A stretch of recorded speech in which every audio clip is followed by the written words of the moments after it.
Welcome back to the channel. Are you curious about the value of your US half-dollar coins? Today, we are focusing on the 1979 half-dollar coin. Join me as we dive into the world of coin collecting and explore what makes this coin valuable and see if you have got a coin worth big money. Let's get started. The 1979 half-dollar is a copper nickel-clad coin with an inner core of pure copper and outer layers made of 75% copper and 25% nickel. It weighs 11.34 grams and has a diameter of 30.6 millimeters with a reeded edge.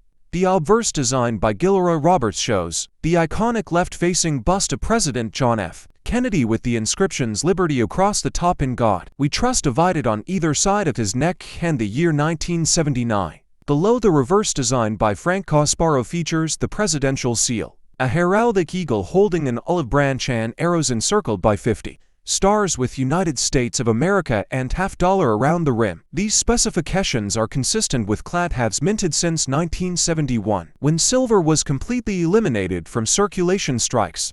By 1979, the half-dollar days as a common circulating coin were long gone. Although the US Mint continued striking them in huge numbers, most never actually made it into the hands of the public. Instead, they were rolled up, stored by banks, or bought in mint sets by collectors. Casinos were one of the last major places where people actually saw Kennedy halves in use. Interestingly, 1979 was also the year the Susan B. Anthony dollar was introduced, a much smaller coin that was widely criticized. This placed the Kennedy half in an awkward middle ground, still being minted but largely ignored in day-to-day commerce. The mintages for the 1979 Kennedy half are quite high. At the Philadelphia Mint, over 68 million coins were struck without a mint mark. At the Denver Mint, about 15.8 million coins were produced with the D mint mark, and at the San Francisco Mint, both proof coins and collector-only issues were created. The clad proofs had mirror-like fields and frosted devices, while some 1979's coins exist with a Type 1 or Type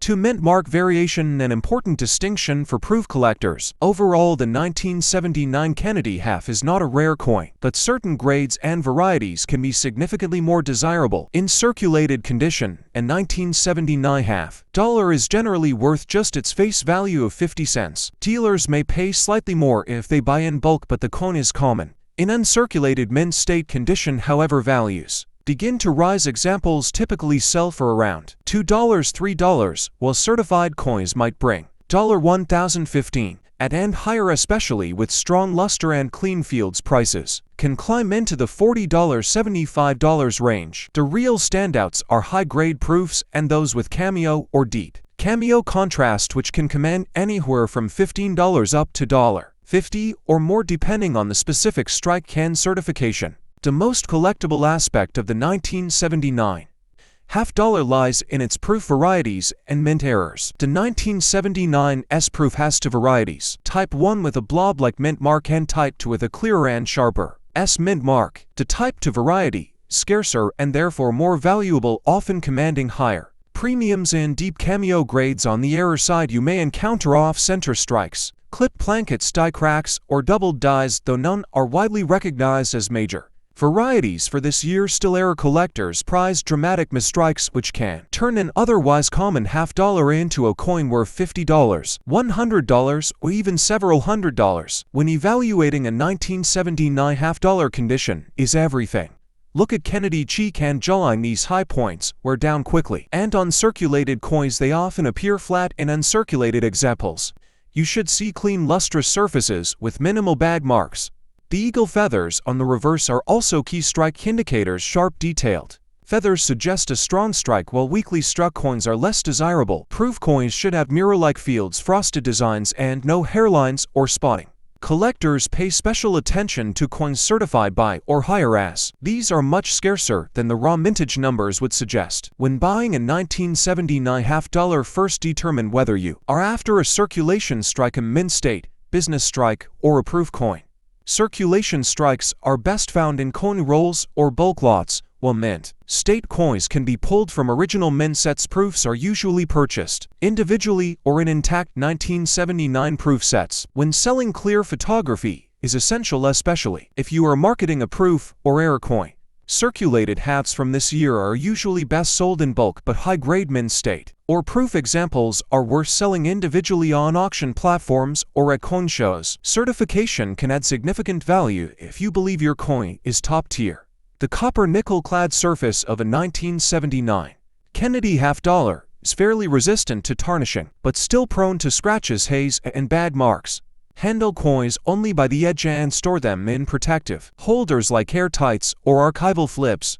Keep proof coins in their original U.S. mint packaging whenever possible, as this preserves both the coin and its collectible presentation. Avoid cleaning, polishing, or wiping coins. These actions destroy original surfaces and greatly reduce value. If you suspect your coin might grade or higher, consider professional grading, which provides protection and official certification that can dramatically improve resale value. The 1979 Kennedy half-dollar may not be rare, but it holds a special place in modern U.S. coinage history.